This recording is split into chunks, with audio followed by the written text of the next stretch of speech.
welcome to our next video. In this lesson, we're going to get Windows Terminal installed on our machine. Now this can be considered optional. You don't necessarily need this tool. It's just one that I recommend and like to have because I can get all my terminals in the same place. Now if I type in Windows Terminal here, likely I won't have it installed already by default. So you would say, go ahead and install this on Windows from the Microsoft Store. The other thing is you can just click on the store icon if that's available to you, and you can search in the store for Windows Terminal just by typing terminal. And you'll see that it's there. Now we're not getting a preview version, so we want to get the full version here that's stable. So we're going to go ahead and get this version. And once we get it, it should download and install it onto our machine. And once it's done, we should be able to say open. And opening the terminal then allows us to see which different types of terminals we can have. We have a Windows PowerShell, a command prompt, and an Azure Cloud Shell by default.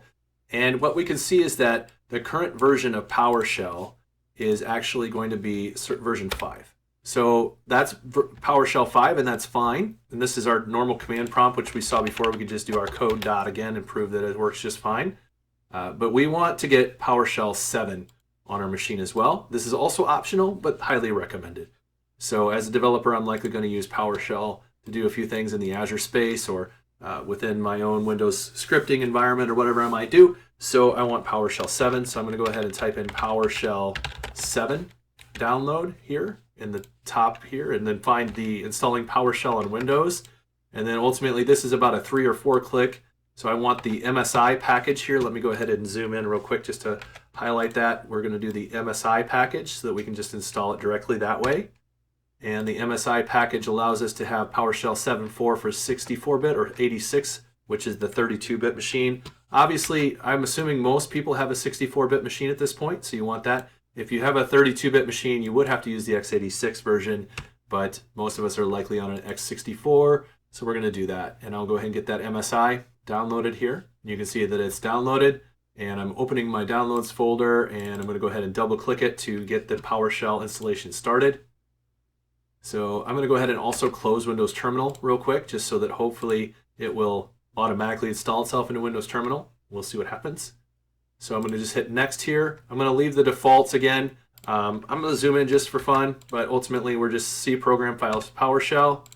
And then this one again is going to be more important. So what we want here is we want to add open. We want to add run with PowerShell. We don't need to do PowerShell remoting or disabling telemetry. If you want to, you can. Enabling PowerShell remoting might be a security risk. So I would definitely not do that unless you know what you're doing. And then also, I'm not really sure why you would want to disable telemetry. We want the path, just like we had before. Register the logging manifest, sure, why not? And you can see that we have run with PowerShell, so we can right-click on any PowerShell file and just run it. Or open here in PowerShell from the console menu. So we want all of those. Go ahead and hit next. We're going to leave these checks for updating through Windows Update, so hopefully we don't have to ever download anything else, so we'll just upload. We're going to use Microsoft Update when I check for updates, so we'll leave those as default. And we're going to go ahead and install. All right, so we can check this to launch PowerShell. We're going to hit finish. So I might as well do that. And we see PowerShell 7 is loaded. I'm going to go ahead and check the version again. And we see my major is 7, minor is 4. So that's exactly what we expected. Let's go ahead and open the Windows Terminal.